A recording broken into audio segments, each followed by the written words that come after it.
Tuesday brings the kind of light that makes dust look like gold. Nora Hale shouldered the front door with her hip and felt the oak give a familiar click beneath her palm. The house breathed out its old mix of timber and coffee. Then another scent slid in first. Lavender. Thick, sweet, unfamiliar. Laughter rose from the living room. Not the voice she knew. Not Ethan's. Not the low chuckle she sometimes still heard in sleep and tried not to follow. She set her canvas tote down by the entry table. Keys chimed against the ceramic bowl, and the wind chime on the porch fell quiet as if it had been listening with her. The floorboards underfoot spoke in small, honest noises. She moved toward the sound. Sienna Ward stood by the west windows with her back to the glass sunlight striping the silk of her blouse. One hand lifted as if she were conducting an orchestra. The yard beyond wore its November colors. The Douglas fir cast a long green shadow over the grass. A man in a gray suit-trimmed goatee was photographing crown molding with his phone. "These beams are original," Sienna said, warm voice, easy smile. "Look at that pitch. Natural light all afternoon. It is a gem." Nora stopped at the threshold and kept one hand at her side. The plug-in perfume Sienna had stuck into the outlet by the bookshelf drowned the room. It had spread up the walls like paint. The man noticed her first. He turned polite, his phone dropping toward his pocket. "Afternoon, Daniel Park." He offered a hand. "We had an appointment to see the property." "To see my property," Nora said. Her voice came out even. No tremor. She did not take his hand. Sienna pivoted. For a second, something bright and hard flickered in her eyes and vanished. She moved into the space between Nora and the buyer as if to bridge a gap that did not exist. "Nora," she said, sweet as tea. "I didn't hear you. I was just exploring options for us." Daniel cleared his throat. "How much were you thinking again?" "480, Sienna said. The number slid out clean. Nora felt it like a cold thumb at the back of her neck. 480,000. The figure that lived on a folded appraisal in a file drawer in her bedroom under a stack of blueprints tied with twine. "Mr. Park," Nora said, eyes on Sienna, words soft. "I appreciate your time. This house is not for sale. It has never been for sale. Whoever suggested otherwise was mistaken." Daniel looked from one woman to the other. He read a room for a living. "Of course," he said quickly. "My apologies. Ms. Ward, you can call me if this changes, but for now let me get out of your hair." Sienna followed him to the front door with a glide that looked like grace and sounded like heels biting wood. "Thank you for coming," she said. The door shut. The wind chime tinkled once, then fell still. Silence thickened into a thing. "How dare you embarrass me," Sienna said, the smile gone. Her voice dropped into its real register, thinner, sharper. "I'm trying to help. This place is a burden. It is falling apart. You cannot keep up with it." Nora took 2 steps into the room and set her hand on the new sofa Sienna had brought in last month. The fabric was too slick. It did not take fingerprints. Her old chair was gone to the basement where cold air gathered and waited. "You have had your turn," Sienna said. "We could all use that money. Ethan and I could start over without this weight." Nora looked at the windows she'd placed to catch the western light in 1998, because the winter sun comes low in Oregon, and she wanted warmth to crawl over the floor in late afternoon. She took her keys from her pocket, and the ring chimed once. "And you," she said, letting the words land one by one, "you just started ruining yours?" Sienna blinked. Color drained, then rushed back. "What does that mean?" "It means the conversation is over." Nora drew a breath. The lavender made it a little hard to fill her lungs. "You are here because I said yes 2 years ago. You eat in my kitchen and sleep under my roof. You do not sell my house." Sienna's mouth twitched. "Ethan will not take your side if you keep talking to me like that."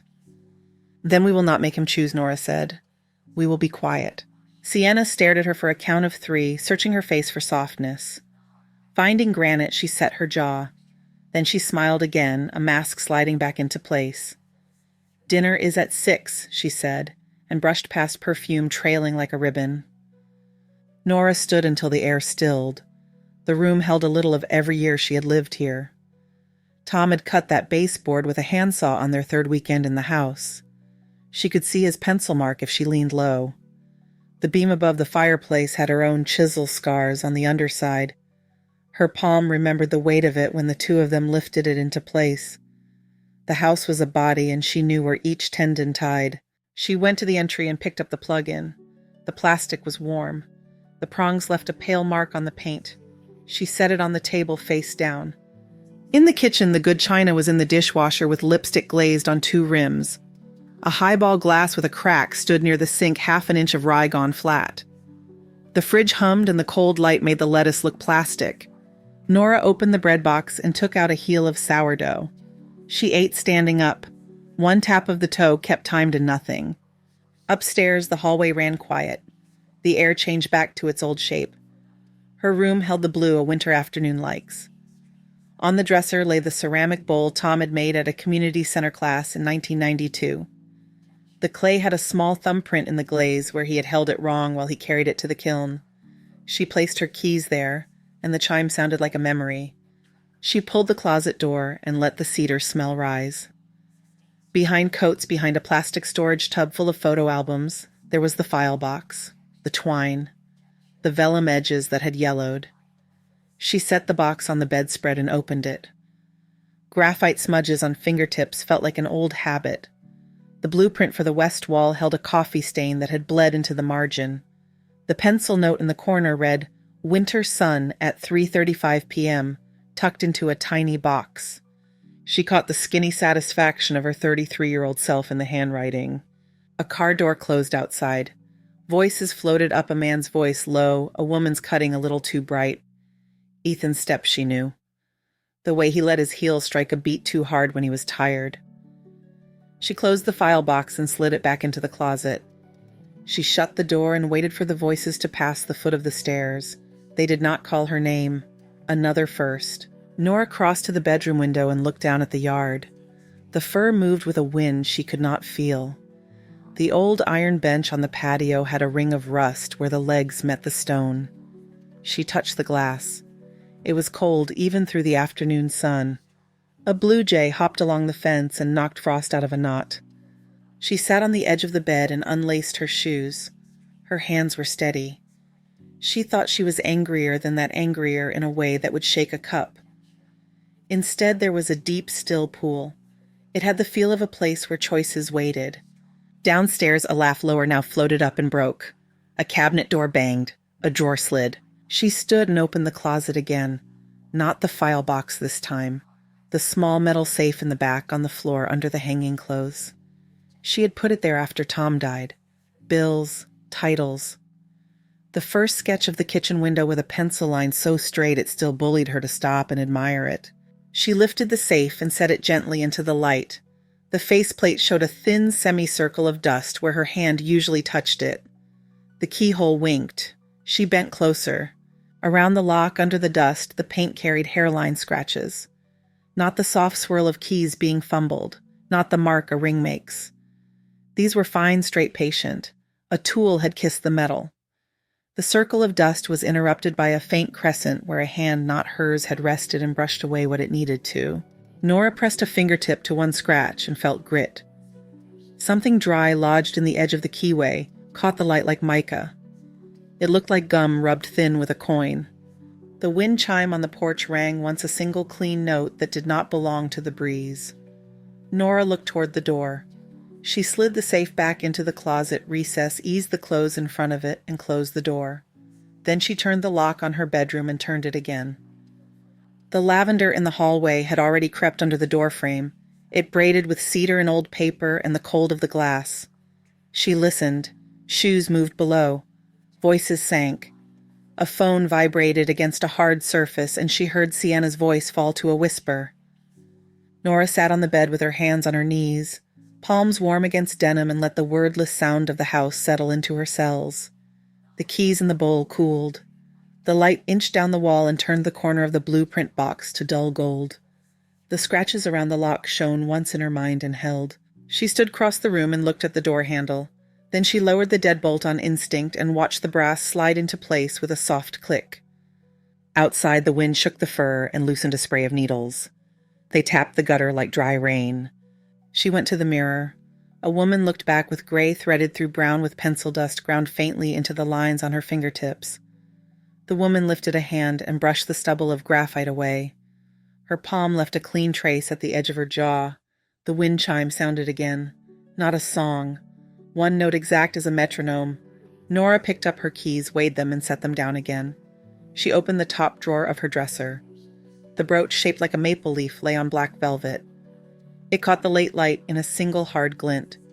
In the hallway, the air thickened again with lavender. She opened her door and stepped into it. The hallway held the lavender like a breath that would not release.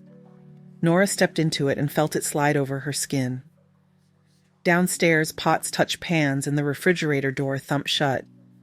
Voices braided and unbraided. She moved with the quiet she had learned on job sites, the kind that kept a plank from creaking.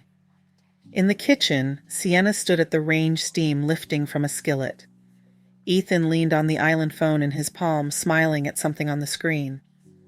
The table in the dining room wore a runner and the good china that normally slept in quilted sleeves. 2 plates set, 2 places poured full. A salad glistened under oil. A bottle of red breathed against the cork. Nora reached for a glass from the shelf. It was not crystal. It was the sturdy one she used when she painted. She ran water and watched the line rise clear and true. Sienna glanced over her shoulder with a brightness that threw no heat. "You must be tired," Sienna said. "We made dinner." "We," Ethan repeated softly, not looking up. Nora opened the pot on the back burner. Rice clumped in the corner. A strip of salmon skin stuck to the bottom like a leaf. She closed the lid and did not scrape. She pulled a small plate and set a spoonful of what had been made for another time. She ate, standing at the nook with her hip against the counter. The light under the cabinet made a rectangle on the wood that matched the rectangle of light she had drawn to scale 25 years ago. The proportions still held. The taste did not. Sienna filled Ethan's glass. "We were talking about the streaming thing he wants to try. The docuseries about prefab houses. Great timing, right?" "Great," Nora said. She rinsed her plate and set it by the sink to dry. The lipstick on one of the crystal goblets in the dishwasher had bled into the etching and made the pattern look like a mouth. That night the house quieted, then took on the small sounds of late. Pipe shifted. The fur made its soft click along the gutter. A car passed with a set of bass notes that did not resolve. Nora sat in the chair by her window with the blinds half drawn until the clock loosened its attention. When she stood, her knees told her she had sat too long. She pulled on wool socks and went downstairs in the dark. The living room looked staged. The new sofa reflected blue from the streetlight and returned nothing. Nora crouched and lifted the front edge to look for the tag. Her thumb found the stiff weight of coated paper. The logo belonged to a department store she had not stood inside since Tom was alive. She took out her phone and clicked once without flash. The sound made a faint bird sound in the quiet. The cabinet by the stairs had become a landing strip for Sienna's papers. Nora slid a drawer with 2 fingers and felt the roll of receipts.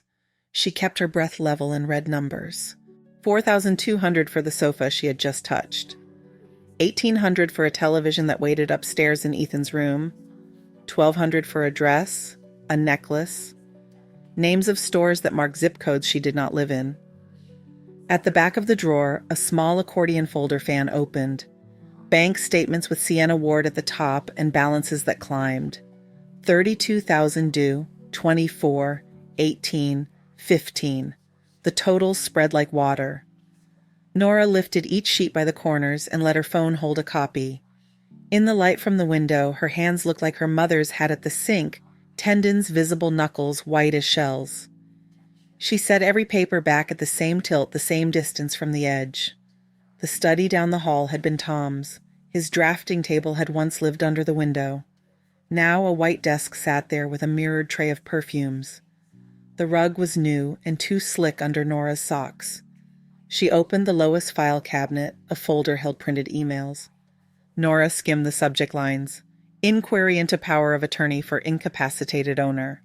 Follow-up request for required forms. A letter template addressed to a notary. A reply in handwriting that looked like hers if you'd not had coffee yet, saying she could not attend in person and was authorizing her daughter-in-law to proceed.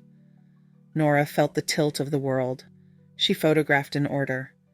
She slid the folder back and closed the drawer with the same pressure it had taken to open. On the dining table, a manila envelope rested like a brick. The return address carried a notary office logo with a number and a downtown street she recognized. She tilted the contents into her palm. A general power of attorney lived inside a stack of pages that gave another person the right to sell, mortgage, dispose. The signature at the bottom leaned and hesitated and then insisted on being hers. The date said 2 weeks ago. A photocopy of her old driver's license, the one she had lost paper clipped to the back, looked up at her with younger eyes. Her breath came slow through her teeth. She laid the pages back exactly. She slid the envelope square with the edge of the table and walked upstairs with her body like a held bull. She locked her door. She sat on the bed and let her hands shake finally, where the house could not see. Morning put a clean light on everything. Sienna made coffee with a cheer that stuck to the sides of the room. Ethan wore a shirt she had ironed in high school and a tired mouth. "You have an appointment today," Sienna said to Nora as if they shared a calendar. "I put it on the whiteboard. I have one of my own," Nora said. She sipped coffee from the mug with a chip that fit her lip and thought about the shape that Chip had taken and how long it had lasted. Leonard Brooks's office sat over a bike shop that always smelled like chain oil and rubber. His secretary still used a paper calendar with a stripe of ink through each done day. Leonard had gone shorter in the hair and deeper in the laugh lines. His blue eyes had the same focus. "Nora," he said, coming around the desk for a brief real hug. "Sit. What do we have?" She placed her phone on the desk and let the feed speak. Photo after photo. Receipts, credit cards, emails, the envelope, the signature that carried her name without her hand. Leonard's face stilled in stages. His jaw set at the fake letterhead. His breath shortened at the signature. By the ID copy, his voice had left his throat for his chest. "This is not sloppy," he said finally. "It is a plan. It uses the right words in the wrong way." "What can I do?" Nora said. "First, we see whether the notary exists," Leonard said. "If he does, we make sure he has never seen you. If he does not, we find who is using his name. Then we make a record that cannot be argued with." They crossed downtown to the notary office in the photo. The lobby was small and smelled like lemon cleaner. A woman behind the counter read their names and picked up a phone. A man in his 50s with a neat tie came out and looked at Nora, as if she had stepped from a picture in a file he had not made. "I am Harold Pierce," he said. "Come inside." They sat in 2 chairs that had seen many afternoons. Nora placed the envelope on his desk. He looked at the seal on the flap, the header on the letter, the font that pretended to belong. He shook his head before she had finished laying it out. "Nothing in my office has done this," Harold said. "No one here sent this. That is my name, my license number, my address.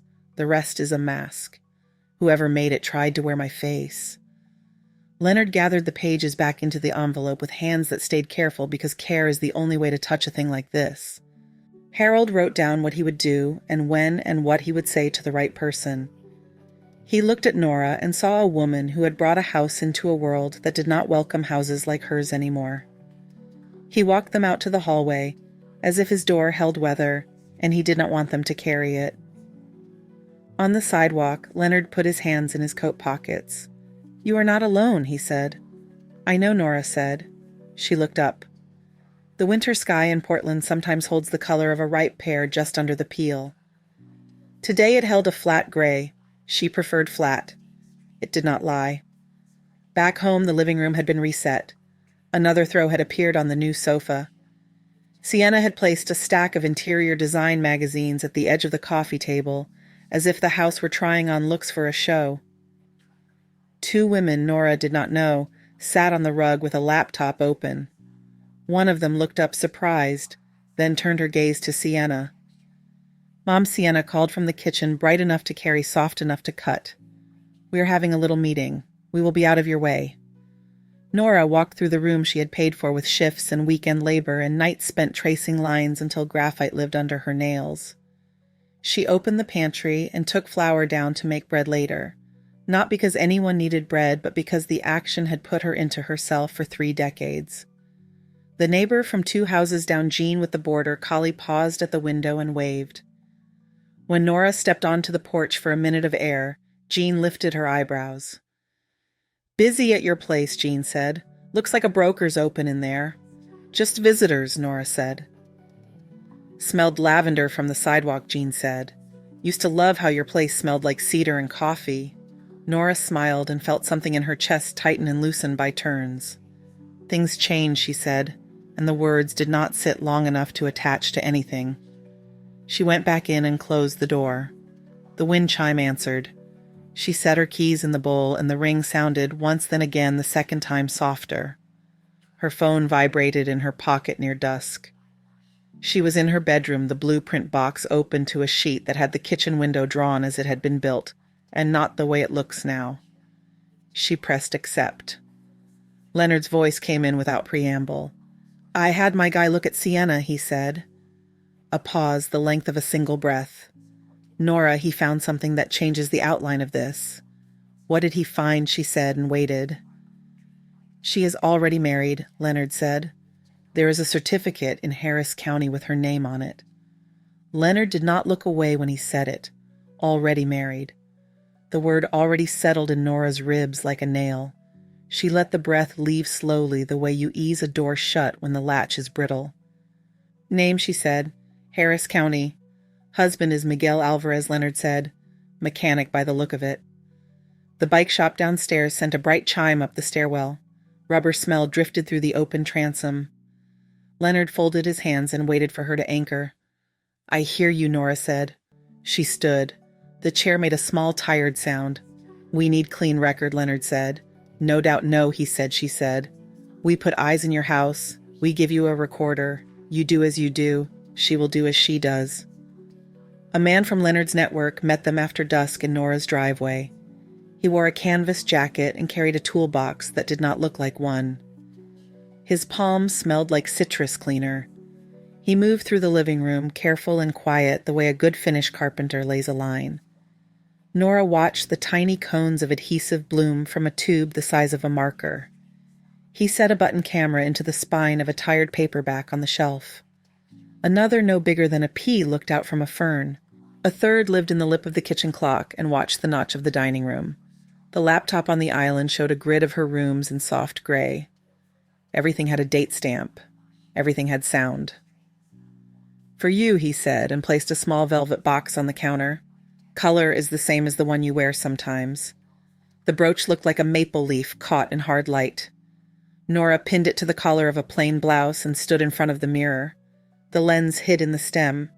A red dot glowed for a second, then slept. Sienna came home later with 2 shopping bags and a voice that made itself welcome before the door had closed. Her heels ticked a metronome across the floor. She paused when she saw the fern had shifted an inch. "Cleaning," Nora said. She held a dish towel and ran it once along the counter. She did not rush.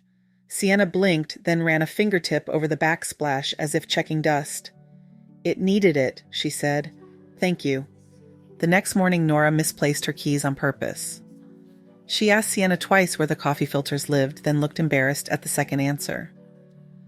She left a bank statement in a slant on the desk, old enough to be harmless, but official enough to read as a map. The camera saw Sienna step into the room when Nora knelt to get a pot from a low cabinet. Her phone rose. Shutter sounds clicked in her palm like a playing card on bicycle spokes. Before lunch, the living room camera took Sienna's voice at the window. "She is soft," she said to whoever lived on the other end. "I can do a general. 1 week? No, he will follow me if I point him. 480. Yes." Nora took out the blueprint box and spread a sheet in the bedroom because the graphite steadied her hand. The blue jay returned to the fence and glared through the glass as if work hours were posted and she had broken them. In the hallway, the lavender insisted on itself and would not fade. That afternoon, Sienna knocked on the bedroom door and came in without waiting. She brought a smile that did not use her eyes. "I got us an appointment," she said. "There is a notary near Foster. He can see us at 11. You and me," Nora said. "It will be easy," Sienna said. "You sign, I handle the boring parts. You can rest." Nora let the pause breathe until it almost died. "I get lost in forms," she said. "Tell me what to wear." "Something nice," Sienna said. "You always look nice." Nora closed the door and looked at the brooch in her palm. The metal felt cool and a little greedy. She placed it on the black velvet and watched it catch the last slice of sun. She called Leonard from the bathroom where voices did not carry. 11, she said. "I will be there," he said. "Half a block." Sleep came and went in strips. The house made a set of small sighs and clicks. She got up before the light and ironed a navy blouse Tom had once said made her look like she had solved something important. The brooch sat at the collarbone where a necklace might. She checked the red dot once. She did not touch it again. Sienna arrived at her door early with her phone in her hand and a purse that could hold a clutch of papers flat. "Ready," she said, and looked at the brooch with approval that stopped its skin. "That is pretty." The streets on the way to Foster wore winter frost like sugar. Sienna drove under the speed limit but passed anyone who had left a car length more than courtesy. The building had peeling paint and a sandwich board that read Notary Public with a phone number written by a thick marker. Inside, the air was the close kind that comes from a space that does not move. The office had mismatched chairs and a plant with 2 yellow leaves. A man in a suit a little too shiny stood when they entered. "Grant Foley," he said. "You must be Mrs. Hale." "Nora," she said. He shook Sienna's hand first. "We like to make this easy," he said. "Sit where you like." He had a stack ready. The general power of attorney faced her with its blank lines and the places for initials every few paragraphs. The language had the right heft and no heart. A cheap pen sat on top like a cherry. "At your age," he said in a tone he thought was gentle, "these things keep life smooth." Sienna's voice lowered until only Nora could hear. "It is for your comfort," she said. "Sign here and here and here." Nora picked up the pen and found weight. She lowered her eyes and moved the tip to the line. The red dot was asleep and the lens was not. She traced a tiny arc that did not touch paper. The scent in the room held coffee and something sweet that wanted to be vanilla and did not quite arrive. "For my comfort," Nora said, and lifted her eyes. "Or yours?" Something bright flared across Sienna's face, and then the shade came down. Grant sat back a fraction and clicked his pen cap, as if he could not help it. Nora set the pen down. "I am tired," she said. "I need air." Sienna reached. "We made an appointment. Do not be rude." Nora stood. "I am leaving." The hall outside tasted cold and old dust. The door banged behind her, and the sound climbed the stairwell. On the street, the winter light made every dent in the cars look deeper. A blue sedan sat 2 doors down with Leonard behind the wheel. His hand lifted once in the gap between the seats. Nora opened the passenger door and sat. The brooch felt heavy at her throat. Leonard did not ask. He looked at her hands. They were steady. "Did we get it?" he said. "Yes," she said. "All of it." He nodded and pulled away slow enough to look like a neighbor who had not seen anything unusual. The heater made a low hum and warmed her knees. She let the silence in the car fill the space that the office had tried to steal. At a coffee shop on Woodstock, they took a corner table near a plant that still had soil dark from a recent watering. Leonard placed his phone face down on the table and dialed from memory. He switched to speaker when a voice came through with Texas in it. "Mr. Brooks," the man said. "You got me." "Miguel Alvarez," Leonard said. "I have Nora with me." "Ma'am," Miguel said, and his voice had a kind politeness. "I do not know what to say to you." "You can tell what you know," Nora said. "She called me 2 months back," Miguel said. "Wanted $5,000. Said she had a place, said she found a fella with a house and a mom about done. Her words, not mine, told me I owed her. I told her I owed her nothing. She laughed. Then she hung up. The noise of the espresso machine breathed once and stilled. A woman at the counter asked for oat milk, and the door swung, letting in a slice of air that smelled like wet wool. "She is still your wife," Leonard said. "On paper," Miguel said. "I got a copy of the certificate. I can send it." "Would you say this in a room that matters?" Leonard said. "I would," Miguel said. There was a pause and a clink as if he had set a wrench down without quite meaning to. "I am sorry for what she did in your house." "Thank you," Nora said. She meant the words. They were simple and did what they needed. Back at home, the Fern camera saw the living room with its new staging and the soft winter light. The stovetop camera took Sienna at the sink with a sponge and a phone held to her shoulder by her cheek. Her voice went small, the way a person talks when the wall listens. "We went," she said. She almost signed. "She is forgetting things. Give me a day." Nora stood at the edge of the doorway and watched the side of Sienna's face. The brooch sat cool against her skin, a coin that had not spent yet. She went to her room and closed the door and slid the deadbolt. The brass settled into the strike plate with a sound that had always pleased her. She took the brooch off and set it back in its black bed. The velvet kept its shape after she lifted her hand away. On the porch, the wind chime answered a gust. One clear note traveled through the glass and touched the small bones in her ear. In the dark of the hallway, the lavender met cedar, and they made a third scent that belonged to neither. Nora stood a long minute and let it fade to almost nothing. Then she went downstairs and washed a single glass until it squeaked under her fingers. Friday arrived clear and bright, the kind of Oregon winter day that throws light like water. Nora rolled dough on the counter and felt the stretch under her palms. The kitchen held the smell of garlic and rosemary. Tom had liked his roast the color of cedar bark. She seasoned by memory. The wind chime at the porch gave a shy sound, then settled. By late afternoon, the table shone. Silver caught the window light. Crystal lined up like small bells. The runner lay straight. Nora changed upstairs navy dress hair pinned smooth. She touched the brooch case with 2 fingers and left it closed.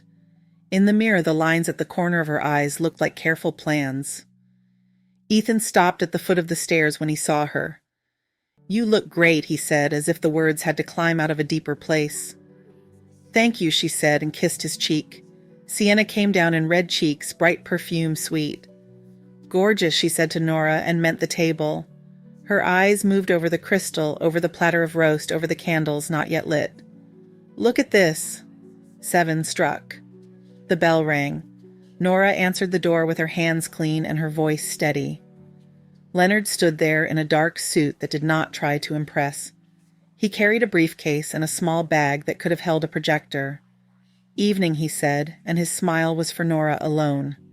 Daniel Park arrived next, surprise on his face, politeness in his posture. "Thank you for inviting me," he said. "I am not sure I understand." "You will," Nora said, and took his coat. Harold Pierce followed neat tie a folder under his arm. He nodded to Nora and to Leonard and to the room as if they were points on a plan he had been given. Ethan shifted on his feet lines, gathering between his eyebrows. "Mom," he said low, "what is this?" The bell spoke again. Nora opened the door and met a man whose hands had grease ground into the lines that soap does not reach. Miguel Alvarez had cut his hair for the occasion. He wore a dress shirt with the sleeves buttoned at the wrist. His eyes moved through the entry, then found Sienna in the doorway beyond. He stopped. Sienna's smile lifted, stalled, then drained. Color sank from her mouth. "Javi," she said, soft and high. Ethan looked from one to the other. "Who is he?" he asked, and the words had no place to sit. "Come in," Nora said to Miguel. "Thank you for making the trip." They sat. Plates filled the cloth. The room held small sounds, fork against china, glass against wood. Sienna did not take a bite. Her napkin folded and unfolded under her fingers. Ethan watched her hands, then watched Nora. After the first course, Nora set her napkin down. She looked to Leonard. He opened the briefcase and placed a laptop on the buffet. The projector threw a rectangle of light across the far wall.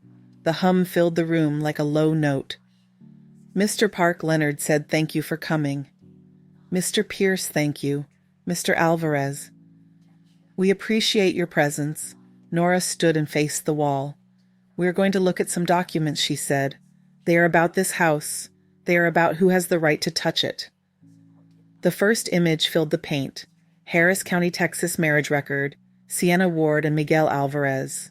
Date stamped clean, signatures inked, a seal at the bottom with a star. Miguel looked at his hands. Sienna did not blink. Ethan leaned forward as if he could see better, if he could get closer. "What is this?" he said, and his voice had gravel. "Paper," Leonard said, "the kind that binds." The next image was a stack of statements. The projector's fan made a faint rush, while the totals showed at the right corners. 32,000 due, 24, 18, 15.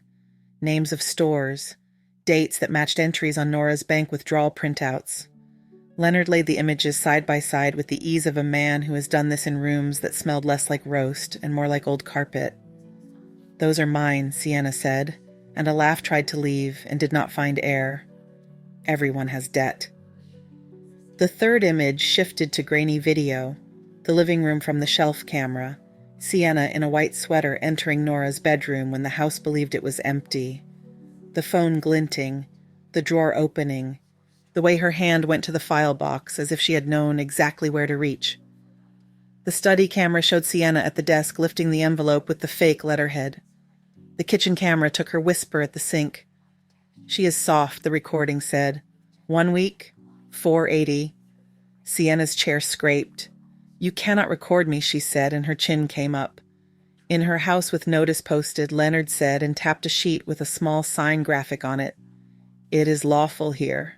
Harold lifted his folder without standing. "That letterhead," he said, and laid a copy on the table, "is not mine. The seal is not mine. Those documents use my numbers and my address and none of my work." The fourth image held a still of the power of attorney that had been waiting in the envelope. Nora did not speak when her name filled the wall in a hand that wore her shape while refusing her. Ethan swallowed and his throat worked. "Tell me this is not," he said to Sienna. "Tell me you did not." Sienna turned to Daniel as if she might find a lane there. "Mr. Park, this is a family thing. I did not intend to involve buyers." Daniel sat with his hands on his knees, eyes on the floor. He looked like a man who had just noticed the ground under him had been poured wrong. He nodded once to no one. Miguel cleared his throat. He looked at Nora. She nodded. He spoke toward the table, not toward Sienna. 2 months ago, she called me, he said. Asked for 5,000. Told me she had a mark. Her word.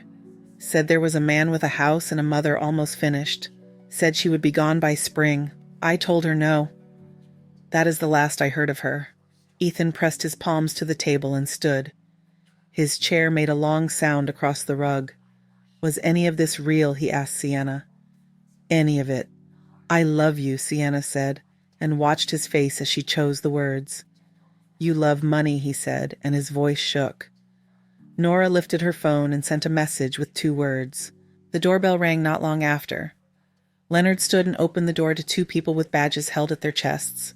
The woman in a dark jacket spoke first. Ms. Ward, she said. I am Investigator Cole with the District Attorney's Office. This is Investigator Ruiz. We have a warrant. Sienna's mouth opened, then closed. For what she said, but the words had no teeth. Forgery, Cole said. Fraud. Theft. The cuffs clicked.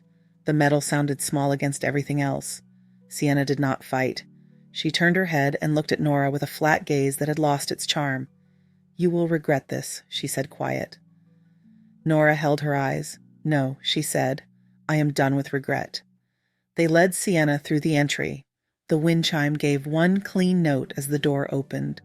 The cold came in and touched the roast and the candles and the fine line of dust at the baseboard that Tom had missed once. The door closed. The house made a long breath. Harold rose and shook Nora's hand and Leonard's. He promised a written statement and left. Daniel apologized for the intrusion into her night and left his card in case he could help unwind his part. Miguel stood in the doorway and took off his cap only then, as if the house required it at that moment. I am sorry, he said again, and then he went too. Silence sat. The projector light still made a pale rectangle on the wall. It held nothing now, just paint. Ethan remained standing. His hands had gone white where he had held the chair. He let go and the color came back slow. How long did you know, he asked. Nora looked at the table and then at her son. The crystal reflected him in a thin way. She wished for water for him and for herself. She went to the sideboard and poured. He did not take the glass. He was watching her as if the answer could fix a broken thing or break it clean through. How long did you know, Ethan asked. Long enough to be sure, Nora said. She placed the glass near his hand and let it sit. If I had said it sooner, you would have stood between us and it. He looked at the wall where the light rectangle still hummed. He sat. His shoulders sloped in a way she had not seen since he was small. I watched you eat alone, he said. I watched and I did nothing. Sit with me, she said. They took the ends of the table as if they were strangers in a waiting room. The roast cooled. Wax settled into small cups on the tops of the candles. Ethan pressed his palms together and waited for a punishment that did not arrive. I have something for you, Nora said. She went to the sideboard and took out a thick envelope. The paper made a quiet sound. She placed it in front of him and rested her hand on it for a second. "Open it." He slid a finger under the flap. Inside lay a deed that had her name at the top and his name below, newly typed. 2 keys on a ring followed after. He looked up. "What is this?" he said. The words sounded careful. "A place in Tigard," she said. 2 rooms. Sun hits the east wall in the morning. It has good bones. "I cannot take this," he said too fast. "You can," she said. "There are conditions." He straightened. "Tell me." "You live there alone," she said. "You work. I do not care where you start. On Sundays you bring yourself here for dinner." He closed his eyes. A second later he nodded. "I will do those," he said. "All of them." She lifted one of the keys and set it near his palm. "You can go in the morning," she said. "Sleep here tonight." He stayed in the dining room for a long time after she went upstairs. The house held him the way a coat holds a smell. At some point he blew out the candles and covered the roast and turned out the projector. He carried his guilt quietly up the stairs and did not wake anyone. In the morning light, he moved through the house looking at small things. The pencil mark on the baseboard where Tom had missed with the saw. The rust ring under the iron bench at the patio door. The fern leaf that caught a shine from the window. He put his clothes into a suitcase and took the deed and the keys. At the door, he hugged his mother with a grip that made her ribs count themselves. "I love you," he said into her hair. "I know," she said. She held him for one more beat and then let him go. The wind chime sang one clear note when the door opened. The cold came in and stung her eyes. He went down the walk, the suitcase wheel clacking once at the uneven slab Tom had always meant to fix. The living room looked like a stage after a play. Nora took the plug-in from the outlet and laid it in the trash under a bag of onion peels. She opened the windows for an hour and let the air move. The lavender thinned and lifted. Cedar took its old place. Coffee on the stove leaned up into the kitchen and made the room breathe again. A week later, a letter came from the district attorney. The envelope had the county seal and a weight that said it had been touched by hands that stamped things. Nora sat at the table and read each line. There would be charges. There would be a hearing. The letter had dates and a neat schedule. She set it under a small dish like any other paper that needed time. Daniel stopped by one afternoon for the blueprints of a house of his own. He returned the deposit check with a nod. "I saw everything I needed to see," he said. He held the check a moment before he slid it over the table.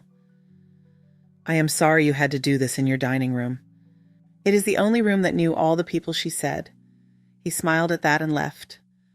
Grant Foley's office had a chain on the door when she walked by it 2 weeks later. The sandwich board had fallen to one side. The marker letters had dripped in the rain. A handwritten notice had been taped to the glass. Investigative hold. She kept walking. On a Saturday, Nora pulled drop cloths and taped the baseboards. She shook a can of paint and cut in the corners with a steady hand. The roller hummed across plaster. The room took on a new skin. She moved the new sofa out and brought her chair back up from the basement. The cushion sighed when she sat, and the sigh sounded like the house had decided to unclench. She carried the blueprint box to the study and opened it on a clean table. The paper had a smell like a book left in a dry place.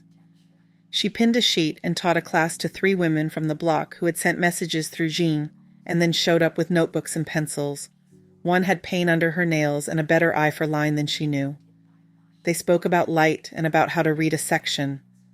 They laughed when someone's pencil point snapped, and they all waited while she sharpened it, the small music of the blade quiet and complete. On Sundays, Ethan arrived with a loaf from a bakery on his way over, sometimes cinnamon, sometimes sour. He stood taller after a month. He told stories about a job that paid by the hour and about a foreman who liked him for the way he kept his tools clean. He washed dishes without being asked. After, he sat on the back step with a mug and watched the fur throw its shadow. They did not talk about Sienna. The silence there had the shape of a room that had been emptied and painted and left to dry. Sentencing came in a courtroom that smelled like paper and varnish. Nora sat with Leonard 2 rows back. Sienna stood in a blouse that did nothing to improve her facts. The judge read quietly through counts and evidence. When it ended, the bailiff touched Sienna's elbow. She did not look back. Outside, the winter sky moved in a hard blue. Nora breathed, and the air felt like it belonged to her. The house stopped bristling. The deadbolt slid without catching. The scratches around the safe lock did not fade, but they stopped shouting. She kept the brooch in its velvet and took it out on days the light looked like it might lie. The wind chime struck now and then, and not always when the wind asked for it. One evening, she brought the iron bench back into the sun and cleaned the rust with a wire brush. She set a fresh coat of paint and left it to cure. She sat with a cup at the edge of the patio while it dried and watched a jay pull a scrap of string from the gutter and carry it to the fur. The bird tucked it into a place that only a bird would find. She felt the small satisfaction of a line made true after it had been crooked. In her studio, a new plan spread across the table. She had drawn the kitchen window as it actually was not as she had at 33. The pencil left powder on her fingers. She wiped it on a rag and looked at her hand. The graph of lines across her palm had not moved. The house answered when she turned the faucet and when she put a cup in the sink and when she locked the door at night. The keys in the bowl made a sound that she knew in her bones. On a Sunday that smelled like rain and yeast, Ethan arrived early with a bouquet from the grocery store white lilies that opened slowly after he set them in a pitcher. He reached past her and turned the stove to low without being told. They ate. They did the dishes with their sleeves pushed to the elbow. He took the garbage out and returned with cold on his cheeks. He kissed her temple and picked up his jacket. Same time next week, he said. Same time, she said. He left. The door fell into its frame. The wind chime answered once. Nora turned the deadbolt and felt the brass slide home smooth as water. The fur moved in the window like a tall hand. She went to the studio, lifted her pencil, and set a line that belonged exactly where she put it. Thank you so much for listening to today's story. If this story resonated with you or made you reflect, I'd love to hear your thoughts, so feel free to share them in the comments below. And don't forget to subscribe, and hit the notification bell so you won't miss the next story.